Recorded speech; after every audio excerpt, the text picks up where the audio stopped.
अस्सलाम वालेकुम। आज की वीडियो में हम सेल वॉल इनहिबिटर्स की बात करेंगे। सबसे पहले हम उनकी बात करेंगे जिनके पास बीटा लैक्टम रिंग्स की प्रेजेंट होती है, और फिर हम इस वीडियो के एंड में उन ड्रग्स की बात करेंगे जो कि बीटा लैक्टमेस इनहिबिटर्स होते हैं।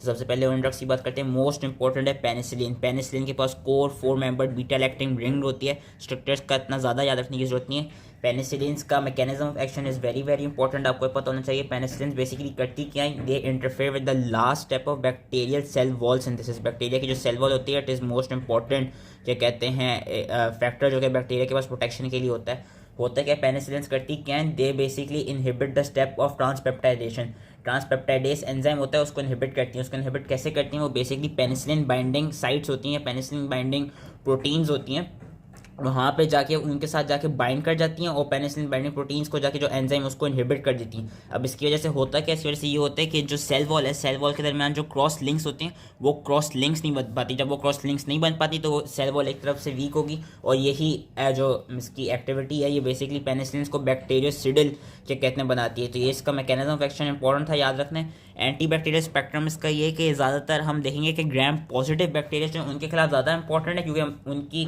सेल वॉल में ही पेप्टाइडोग्लाइकन लेयर होती है जहाँ पर ट्रांसपेप्टाइडेशन होती है। हम देखेंगे ग्राम नेगेटिव बैक्टीरिया जो है, ग्राम नेगेटिव के खिलाफ इनकी इतनी अच्छी इफेक्टिविटी नहीं है, क्योंकि ग्राम नेगेटिव में एक तो वो सही से उधर पहुँच नहीं पाती, क्योंकि उनके पास ग्राम नेगेटिव बैक्टीरिया के पास आउटर लाइपोपॉलीसेकेराइड मेम्ब्रेन होती है जो कि बेसिकली हिंडर करती है कि पेप्टाइड जो वाटर सोल्यूबल पेनिसिलिन स्पेशली वो उधर तक जाके बाइंड नहीं कर पाती। तो इसकी पेनिसिलिन की भी क्लासिफिकेशन आपको याद रखने की जरूरत है। 4 तरह की पेनिसिलिन होती हैं, नेचुरल, सेमी सिंथेटिक, एंटी स्टेफलोकोकल और एंटी सूडोमोनल। सबसे पहले हम नेचुरल की बात कर लेते हैं। नेचुरल में 2 आती हैं, पेनिसिलिन जी और penicillin V. Penicillin G and V ये gram positive organisms, some gram negative और कहते हैं स्पायरोकीट्स के खिलाफ काफ़ी इफेक्टिव होती हैं। और पेनिसिलिन जी देखा गया, penicillin G is most important. इसकी potency compare to penicillin V about 5 to 10 times ये पोटेंट होती है, और ये नज़ेरिया की स्पीशीज़ और स्ट्रेप्टोकोकस की स्पीशीज़ इनके खिलाफ ईजिली काम कर लेती है। कोलोस्ट्रिडियम परफेंजिस के खिलाफ और स्पायरोकीट्स में ट्रेपोनिमा पैलिडियम आ गया, उनके खिलाफ ही काफ़ी ईजिली क्या कहते हैं काफ़ी इफेक्टिव होती है। पेनिसिलिन वी का देखा गया, पेनिसिलिन वी ज़्यादा एसिड स्टेबल है, तो ये मतलब ये कि जब इसको हम ओरली ईजिली दे सकते हैं। पेनिसिलिन जी को ओरली नहीं दे सकते, पेनिसिलिन वी को ओरली दे सकते हैं, क्योंकि एसिड स्टेबल है, यानी गैस्ट्रिक एसिड इसको जाके डिस्ट्रॉय नहीं करेगा। फिर सेमी सिंथेटिक पेनिसिलिन आती हैं। सेमी सिंथेटिक में 2 हैं, जस्ट लाइक नेचुरल में भी 2 थी। सेमी सिंथेटिक में हमें याद रखनी है एम्पिसिलिन और अमोक्सिसिलिन। एम्पिसिलिन और अमोक्सिसिलिन है, ये ज़्यादातर जो कहते हैं ग्राम नेगेटिव के खिलाफ काम कर लेती हैं, जिस तरह हीमोफिलिस इन्फ्लुएंजा हो गया, ई कोलाई हो गया, प्रोटियस हो गया और लिस्टेरिया मोनोसाइटोजेनिस हो गया, इनके खिलाफ एम्पिसिलिन ईजिली काम कर लेती है। वेर एस अमोक्सिसिलिन का देखा गया कि अमोक्सिसिलिन जो क्या कहते हैं बैक्टीरियल एंडोकार्डाइटिस करा सकते हैं, और डेंटिस्ट यूजली प्रोफाइलेक्टिकली जो हाई रिस्क पेशेंट्स होते हैं जिनमें बैक्टीरियल एंडोकार्डाइटिस हो सकते हैं उनको अमोक्सिसिलिन क्या कहते हैं ज़्यादातर दी जाती है। और हम इनको आगे पढ़ेंगे कि ये जो अमोक्सिसिलिन और एम्पिसिलिन है हम इनको बीटा लैक्टमेस इनहिबिटर्स के साथ देते हैं, जिस तरह हम अभी आगे पढ़ेंगे बीटा लैक्टमेस इनहिबिटर में क्लेवुलिनिक एसिड और सल्फबैक्टाम आता है। फिर तीसरी टाइप आती है एंटी स्टेफलोकोकल। एंटी स्टेफलोकोकल में कौन सी याद रखनी, मेथिसिलिन वेरी इंपॉर्टेंट याद रखनी। मेथिसिलिन के अलावा नेफ्सिलिन, ऑक्सासिलिन, डिक्लोक्सासिलिन। अब बेसिकली जो ये वाली हैं ये एंटी स्टेफलोकोकल हैं। बेसिकली ये देखा गया था कि जो स्टेफलोकोकस ओरियस थी उसके कुछ ऐसे स्ट्रेन्स निकले थे, और बाकी भी कुछ बैक्टीरिया में जिनके ऐसे स्ट्रेन्स निकले थे जो कि बीटा लैक्टमेस थे। मैंने अभी कहा पेनिसिलिन के पास बीटा लैक्टम रिंग होती है, तो ये बीटा लैक्टमेस प्रोड्यूसिंग जो बैक्टीरियम थे ये कर क्या रहे थे, ये पेनिसिलिन के खिलाफ रेजिस्टेंट हो रहे थे।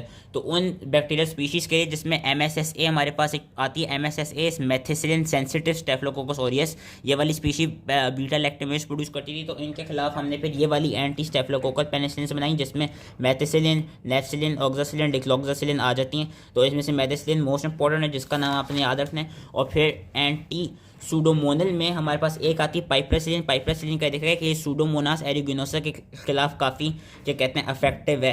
और जो एंटी स्टेफलोकोकल थी, अब देखा जा रहा है कि करंट टाइम्स में जो एंटी स्टेफलोकोकल जिस तरह मेथिसिलिन थी उनके खिलाफ भी कुछ रेजिस्टेंट स्ट्रेंड्स आ रहे हैं, जिनको हम मर्सा और मर्सी कहते हैं। MRSA is methicillin resistant Staph aureus and MRSE is methicillin resistant Staph एपिडर्मिडीज।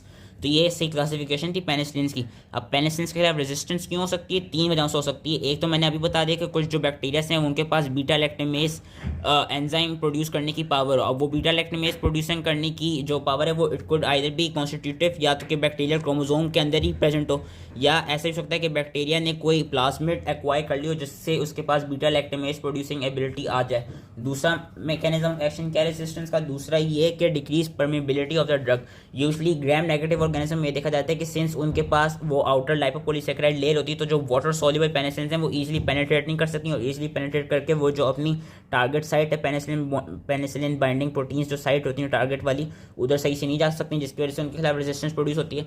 और लास्ट जो उनके खिलाफ देखी गई है कि कुछ ऐसे बैक्टीरिया भी होते हैं जिनके पास ऑल्टर्ड पेनिसिलिन बाइंडिंग प्रोटीन्स होती हैं, या कुछ ने ड्यू टू डिफरेंट कहते हैं कुछ due to acquiring different mutations अपनी मॉडिफाई कर ली पेनिसिलिन बाइंडिंग प्रोटीन, जिसकी वजह से अब वो जो बीटा लैक्टम एंटीबायोटिक्स होती हैं वो अपनी जगह पे सही से जाके एक्ट कर नहीं पाती। इसके एडवर्स इफेक्ट्स क्या हैं, एडवर्स इफेक्ट्स इसके ये हैं कि एक तो मोस्ट इंपॉर्टेंट जो हमने याद रखना है पेनिसिलिन के खिलाफ या बीटा लैक्टम्स के खिलाफ, हाइपर सेंसिटिविटी रिएक्शन।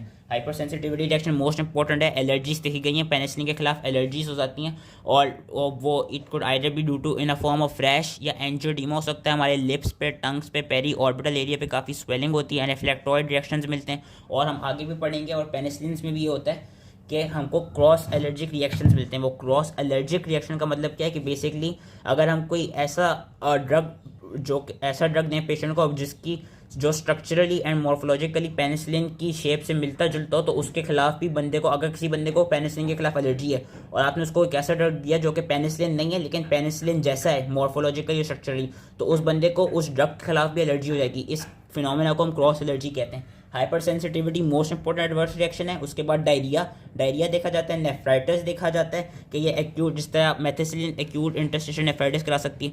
न्यूरोटॉक्सिसिटी देखी गई है कि पेनिसिलिन आपके क्या कहते हैं सीएनएस में जाके कुछ गाबा अर्जिक न्यूरॉन्स को इनहिबिट कर देती हैं और सीजर्स प्रोवोक करती हैं। और हेमाटोलॉजिकल टॉक्सिसिटीज़ देखी गई हैं, जिस तरह ये कोगुलेशन को डिक्रीज कराती हैं और साइटोपिनियास करा सकती हैं। So that was related to penicillin. अब हम दूसरी बीटा लैक्टम्स पे आते हैं, सेफेलोस्पोरिन्स। सेफेलोस्पोरिन्स क्या है कि ये भी बीटा लैक्टम एंटीबायोटिक्स हैं, ये स्ट्रक्चरली, फंक्शनली और फंक्शनली पेनिसिलिन से ही मिलती जुलती हैं। उनका मोड ऑफ एक्शन भी वही है जो पेनिसिलिन का था, ये भी पेनिसिलिन बाइंडिंग प्रोटीन्स पे जाके बाइंड करती हैं और ट्रांसपेप्टाइडेशन को रोकती हैं। लेकिन सेफेलोस्पोरिन्स हमने बनाए क्यों, बेसिकली क्योंकि अभी देखा गया था कि कुछ हमारे पास ऐसे रेजिस्टेंट स्ट्रेंड्स मिल रहे थे जो कि जो कि पेनिसिलिन के खिलाफ रेजिस्टेंट है। जिस तरह स्टेफ ऑरियस का हमें स्ट्रेन मिला था जो कि पेनिसिलिनेस प्रोड्यूसिंग है, वो पेनिसिलिनेस एक एंजाइम प्रोड्यूस करें जो कि पेनिसिलिन के खिलाफ इनहिबिशन या पेनिसिलिन के खिलाफ रेजिस्टेंस प्रोवाइड कर रहा है। तो उन स्ट्रेन्स को ख़त्म करने के लिए या उन स्ट्रेन्स के खिलाफ इफेक्टिव होने के लिए हमने बनाई सेफेलोस्पोरिन। अब सेफेलोस्पोरिन का याद रखना है कि सेफेलोस्पोरिन की 4 जनरेशन होती है और एक एडवांस जनरेशन होती है, और हर जनरेशन का हमें नाम याद रखना होगा। और इट कुड बी बेटर कि अगर आप हर जनरेशन का ये याद रख सकते हैं कि वो किस बैक्टीरियम के खिलाफ या किस माइक्रो ऑर्गेनिज्म के खिलाफ ईजिली इफेक्टिव है। फर्स्ट जनरेशन में याद रखनी जो प्रोटोटाइप है वो है सेफेलेक्सिन, और जो जिसकी क्या कहते हैं ज़्यादा लॉन्गर ड्यूरेशन ऑफ एक्शन है, जिसकी हाफ लाइफ ज़्यादा है, वो याद रखनी सेफेजोलिन। हर उससे कोशिश करिएगा कि दो याद रखने, जिस तरह फर्स्ट जनरेशन से सेफेलेक्सिन और सेफाजोलिन। ये यूजली क्या देखा जाता है कि ये जो फर्स्ट जनरेशन है ये बेसिकली पेनिसिलिन जी का सब्स्टिट्यूट है। वो माइक्रो ऑर्गेनिज्म जो पेनिसिलिन जी के खिलाफ रेजिस्टेंट थे, जिस तरह स्टेफिलोकोकल पेनिसिलिनेस हो गए या जिस तरह स्टेफिलोकोकल पेनिसिलिनेस हो गए, तो उनके खिलाफ फर्स्ट जनरेशन वाली सेफेलोस्पोरिन्स ईजिली क्या कहते हैं वो इफेक्टिव होती हैं। लेकिन ये याद रखना है कि जो फर्स्ट जनरेशन सेफेलोस्पोरिन्स हैं ये स्ट्रेप्टोकोकस निमोनिया के खिलाफ इफेक्टिव नहीं होती। Streptococcus pneumonia is resistant to first generation cephalosporin and bacteriot species is also resistant to first generation cephalosporin। Second generation में कौन से आ जाती है, सेकंड जनरेशन वाली देखी गई है कि सेकंड जनरेशन का याद रखना है सेकंड जनरेशन सेफेलोस्पोरिन्स हैं, इनके पास हायर ग्राम नेगेटिव एक्टिविटी है, कि ग्राम नेगेटिव के खिलाफ ज़्यादा इफेक्टिव है कंपेयर टू ग्राम पॉजिटिव। तो इसका याद रखना है कि ये वाली ग्राम नेगेटिव जिस तरह हीमोफिलिस इन्फ्लुएंजा हो गई, क्लेप्सिलिया होगा, प्रोटिस हो गई, इकोलाई हो गया, इनके खिलाफ काफ़ी ज़्यादा इफेक्टिव हैं। इसमें 2 आती हैं, C4T10 एंड सिफोक्सिटीन, ये चीज़ याद रखनी है। फिर थर्ड जनरेशन में आ जाते हैं। थर्ड जनरेशन वाली जो इन्फेक्शियस डिजीज़ हैं उनको ट्रीट करने के लिए दी जाती हैं, they are less potent than first generation. इसमें हमको 3 याद रखनी होंगी, सेफ्ट्राइक्सोन जो कि मोस्ट इंपॉर्टेंट है, सेफोटैक्सिम जो कि एक और इंपॉर्टेंट है। ये वाली किन के खिलाफ वो इफेक्टिव हैं, एक तो they have enhanced activity against gram negative rods like including those which produce beta lactamase like strains of Haemophilus influenzae, Neisseria, Serratia, Providencia, और ये मेनिंजाइटिस को ट्रीट करने के लिए भी दी जाती हैं। सेफोटैक्सीम एंड सेफ्ट्रैक्सोन, ये याद रखना है। और इसमें जो एक और ड्रग हमने याद रखनी है वो है सेफ्टाजिडीन। सेफ्टाजिडीन का नाम इसलिए याद रखना है क्योंकि ये स्यूडोमोनास के खिलाफ इफेक्टिव है। बाकी दो ड्रग स्यूडोमोनास के खिलाफ काम नहीं कर पाती, सेफ्टाजिडीन सूडोमोनास के खिलाफ ये कहते हैं इफेक्टिव है। तो थर्ड जनरेशन में से अगर क्या कहते हैं तीनों नाम ना याद हो सकते हैं तो एक नाम जो हमेशा याद रखना है जिसके खिलाफ काफ़ी एमसीक्यूज आ सकते हैं वो सेफ्ट्रैक्सोन याद रखना है, जो कि थर्ड जनरेशन है। फोर्थ जनरेशन में सिर्फ एक ही ड्रग है जिसका मैं नाम याद रखना होगा, उसका नाम है सेफेपीम। और फोर्थ जनरेशन वाली में क्या देखा गया कि ये जो बेसिकली ये जो स्टेप्टोकोकल और जो स्टेफलोकोकल ऑर्गेनिजम्स होते हैं वो वाले स्टेफलोकोकाई जो कि मेथिसिलिन ससेप्टेबल होते हैं उनके खिलाफ ये काफ़ी इजीली काम कर जाती है। और ये कुछ एरोबिक ग्राम नेगेटिव ऑर्गेनिजम्स के खिलाफ भी काम कर जाती है, जिस तरह एंटेरोबैक्टर स्पीशीज़ आ गई, ई कोलाई आ गई, क्लैप्सिला आ गया, सूडोमोनास आ गया। तो फोर्थ जनरेशन में हमने सिर्फ एक याद रखनी, सेफेपीम। सेफेपीम स्ट्रेप्टोकोकस के खिलाफ इफेक्टिव है, मेथिसिलिन ससेप्टेबल स्टेफलोकोकल के खिलाफ इफेक्टिव है, और बाकी ग्राम नेगेटिव के खिलाफ भी इफेक्टिव है। तो ये याद रखना था। फिर आती है एडवांस्ड जनरेशन में भी एक ड्रग आती है जिसका नाम याद रखना है सेफ्टारोलीन। सेफ्टारोलीन के पास ब्रॉड स्पेक्ट्रम एक्टिविटी है। सेफ्टारोलीन जो मेथिसिलिन रेजिस्टेंट, मैंने कहा था कि जो मेथिसिलिन है कि देखा गया था कि मेथिसिलिन के खिलाफ भी कुछ मेथिसिलिन रेजिस्टेंट स्ट्रेन्स निकल रहे थे स्टेफ ओरियस के।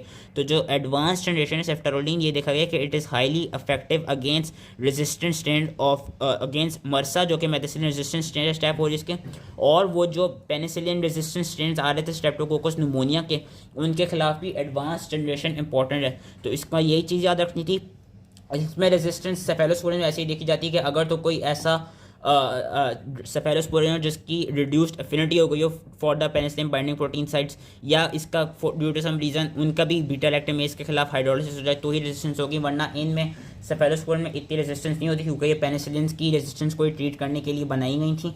एडवर्स इफेक्ट्स में क्या देखा जाता है, इनमें एक इंपॉर्टेंट एडवर्स इफेक्ट्स है वो है एलर्जिक रिएक्शन, क्योंकि इनके पास भी बीटा लैक्टम रिंग होती है। और ये देखा गया कि जिन पेशेंट्स को पेनिसिलिन से एलर्जी होगी, तो मैंने एक फिनोमेना बताया था क्रॉस एलर्जी का, इसमें क्रॉस एलर्जिक रिएक्शंस देखे जाते हैं। और जिन पेशेंट्स को पेनिसिलिन लेने से एनाफिलेक्टॉइड रिस्पॉन्स आया हो, स्टीवन जॉनसन सिंड्रोम हो या टॉक्सिक एपिडर्मल नेक्रोलिसिस हो तो उन बंदों को सेफेलोस्पोरिन नहीं देनी चाहिए, क्योंकि सेफेलोस्पोरिन देने से भी उन बंदों को यही एलर्जिक रिएक्शंस काफ़ी क्या कहते हैं काफ़ी ज़्यादा डेंजरस फॉर्म में मिल सकते हैं। तो इसका main adverse effect is hyper sensitivity and allergic reactions. उसके बाद जो दो और बीटा लैक्टम एंटीबायोटिक्स हैं वो है कार्बापेनेम एंड मोनोबैक्टम।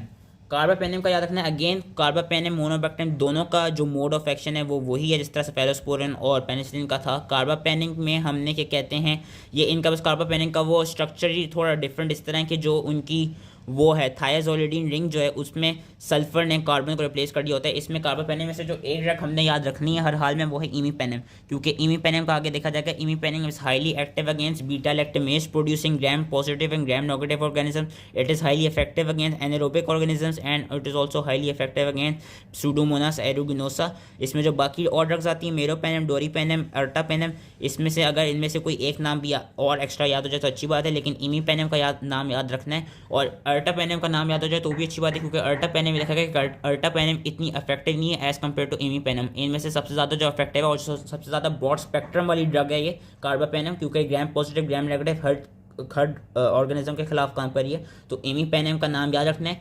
और इसके खिलाफ एडवर्स इफेक्ट्स क्या मिलते हैं, एक उन्होंने ये चीज़ बताई थी इमीपेनेम सिलेस्टिन। बेसिकली जो ये एडवर्स इफेक्ट्स मिलते हैं वो इमीपेनेम की वजह से मिलते हैं, और इमीपेनेम सिलेस्टेटिन एक हम कॉम्बिनेशन देते हैं ताकि इमीपेनेम की जो हाफ लाइफ है वो बॉडी में बढ़ी रहे और इमीपेनेम ज़्यादा लॉन्ग पीरियड तक अपना मोड ऑफ एक्शन प्रोवाइड करती है। एडवर्स इफेक्ट्स जो कि मोस्टली इमीपेनेम के खिलाफ मिलते हैं क्योंकि यही इंपॉर्टेंट ड्रग है, वो मिलती है नोजिया, वोमिटिंग, डायरिया, जो कि ईजिली याद हो जाएंगे। उसके अलावा इओसिनोफिलिया भी देखा गया है, न्यूट्रोपीनिया भी देखा गया है, and to some extent seizures भी देखे गए हैं। So that was carbapenem. अब हम आते हैं मोनोबैक्टम। मोनोबैक्टम में एक ही ड्रग का नाम याद रखना है जो है एस्ट्रियोनेम, और ये नैरो स्पेक्ट्रम है। ये वाली वाइड स्पेक्ट्रम थी, ब्रॉड स्पेक्ट्रम थी। हमने देखा gram positive gram negative anaerobic Pseudomonas सब के खिलाफ काम करी हैं। मोनोबैक्टम सिर्फ ग्राम नेगेटिव के खिलाफ काम करती हैं ये, और क्या कहते हैं सूडोमोनास के खिलाफ काम करती हैं ये। ग्राम पॉजिटिव और एनारोबिक ऑर्गेनिज्म के खिलाफ काम नहीं करती, तो ये चीज़ें इनकी याद रखनी थी। और ये कौन से एडवर्स इफेक्ट्स कॉज करा सकती हैं, फ्लेबाइटिस, स्किन रैश और to some extent abnormal liver function test करा सकती हैं। ये जितने भी हमने अभी 4 क्लासेस ऑफ ड्रग्स पढ़ी, penicillin, cephalosporin, carbapenem, monobactam, these were beta lactam antibiotics, इनके पास बीटा लैक्टम रिंग की प्रेजेंस थी। अब हम पढ़ने जा रहे हैं बीटा लैक्टमेस इनहिबिटर। इन इन जो ड्रग्स हैं इनके पास नॉट नेसेसरली कि बीटा लैक्टम की रिंग हो। बीटा लैक्टमेस इनहिबिटर में हम आते हैं। बीटा लैक्टमेस इनहिबिटर में से जो सबसे इम्पॉर्टेंट हैं बीटा लैक्टमेस इनहिबिटर का ये याद रखना है कि जो बीटा लैक्टमेस इनहिबिटर है, बीटा लैक्टमेस इनहिबिटर के पास कोई भी एंटी माइकोबैक्टीरियल वो नहीं होती, माइकोबैक्टीरियल एक्टिविटी नहीं होती। ये याद रखना है इनके पास कि ये अगर हम इनको अकेला दे देंगे ना तो ये बैक्टीरियल के जो वो हैं इन्फेक्शन है उनको ट्रीट नहीं कर पाएंगे, क्योंकि इनके पास कोई एंटी बैक्टीरियल एक्टिविटी नहीं है। लेकिन इनके पास होता क्या है, इनके पास बीटा लैक्टमेस एक्टिविटी, यानी कि वो बैक्टीरियम के स्ट्रेन्स जो कि बीटा लैक्टमेस एंजाइम प्रोड्यूस कर रहे थे तो वो उनको जाके इनहिबिट कर देगी। इसीलिए हम ज़्यादातर सेफेलोस्पोरिन्स को और कभी कभार कुछ पेनिसिलिन्स को, जो मैंने अभी पिछली उसमें थोड़ी देर पहले बात की थी एम्पेसिलिन और अमोक्सिसिलिन, कि हम उनको कुछ बीटा लैक्टमेस इनहिबिटर के साथ कंबाइन करके देते हैं ताकि हमें साइनर्जिस्टिक इफेक्ट मिले कि जो बीटा लैक्टमेस इनहिबिटर हैं वो बीटा लैक्टमेस एंजाइम को इनहिबिट कर देंगे और जो सेफेलोस्पोरिन या पेनिसिलिन साथ दी गई है वो फिर अपना फंक्शन कर देगी, जो नॉर्मल का मैकेनिज्म ऑफ एक्शन था पेनिसिलिन बाइंडिंग प्रोटीन साइट पे जाके बाइंड करना, और वो उस तरह बैक्टीरियासिडल एक्टिविटी परफॉर्म करके बैक्टीरिया को ख़त्म कर देगी। तो बीटा लैक्टमेस इनहिबिटर में कौन से हमने नाम याद रखने हैं, क्लेवोलेनिक एसिड, सल्बैक्टम एंड टेजोबैक्टम, और इसके खिलाफ कहते हैं बस यही जो मैंने बताया वो चीज़ याद रखनी है। इन्होंने आगे बताया कि कुछ सेफेलोस्पोरिन और बीटा लैक्टमेस इनहिबिटर के कॉम्बिनेशन जो हम यूज़ करते हैं, एक सेफ्टोलोजोन और टाजोबैक्टम का यूज़ किया जाता है। लेकिन इसका ये देखा गया कि ये जो ड्रग रेजिस्टेंट सूडोमोनास होते हैं, जो एंटेरोबैक्टीरियल स्पीशीज़ होती हैं, इनके खिलाफ दे आर वेरी इफेक्टिव। और एक और इन्होंने सेफेलोस्पोरिन और बीटा लैक्टमेस इनहिबिटर का कॉम्बिनेशन जो कि इस किताब में दिया हुआ है वो दिया हुआ है सेफ्टाजिडीम और एवीबैक्टाइम का। तो ये अगर नहीं भी याद होता तो कोई बात नहीं, बस हमें ये याद रखना है कि जो ये हैं ये बेसिकली रिप्रोड्यूसिंग साइनर्जिस्टिक इफेक्ट के, और जो ये वाली ड्रग्स हैं इनका देखा गया कि ज़्यादातर जो सूडोमोनास है और जो एंटेरोबैक्टीरिया की स्पीशीज़ हैं जो कि काफ़ी वो होती हैं रेजिस्टेंट होती हैं, उनके खिलाफ ये ईजिली कहते हैं काफ़ी इफेक्टिव होती हैं। आगे उन्होंने कार्बापेनेम और बीटा लैक्टमेस इनहिबिटर का भी कॉम्बिनेशन दिया हुआ है। कभी कभार मेरोपेनेम एंड वेबोरबैक्टाइम का हम यूज़ करते हैं यूरिनरी ट्रैक्ट इन्फेक्शन को ट्रीट करने के लिए। लेकिन अगर ये आपसे नहीं याद हो रहे तो कोई बात नहीं, इसमें एक और जो हम कॉम्बिनेशन यूज़ करते हैं वो अमोक्सिसिलिन का यूज़ करते हैं विद क्लेवोलेनिक एसिड या सल्फबैक्टाइम। नाम बस बेसिकली याद रखने थे और इनका जो फंक्शन था वो मैंने बता दिया। Last drug which is very important in this cell wall synthesis inhibitor, vancomycin. Vancomycin क्या करती है, तो वैनकोमाइसिन की काफ़ी ब्रॉड स्पेक्ट्रम ड्रग है। ये एरोबिक एनारोबिक दोनों ग्राम पॉजिटिव बैक्टीरिया के खिलाफ काम करती है। मर्सा जो मेथिसिलिन रेजिस्टेंट स्ट्रेन से स्टैफ ओरिस के, और मर्सी जो मेथिसिलिन रेजिस्टेंट स्ट्रेन से स्टैफ एपिडर्मिस के, उनके खिलाफ काम करती है।